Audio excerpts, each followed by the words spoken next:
Hi, this is Mark from Analysis Prime University. In this tutorial, we will talk about editing your user profile in SAP Analytics Cloud. Here is an SAC homepage, and first and foremost, you need to know how to even access your profile. And you do that by finding in the top right of your screen a circular icon here that is called Profile.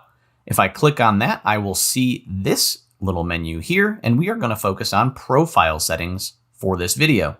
If I click on Profile Settings, I have a Profile Settings pop-up that appears on my screen.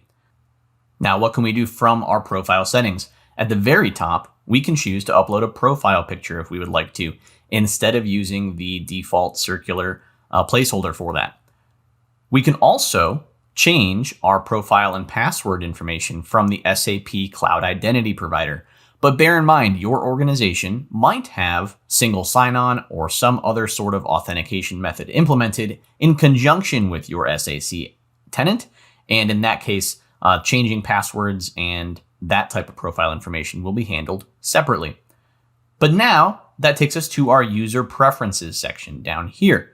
And here we can see preferences for language, date formatting, time formatting, so on and so forth, including things like number and scale formats, currency positions, and email notifications, among others.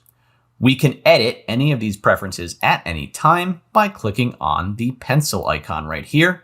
And now those settings can be changed, and I can see the different options that I have depending on the setting that I'm looking at. Once I'm done with this, I can click on Save to apply any changes or cancel if I do not want to make any changes, and then I can close my profile settings window.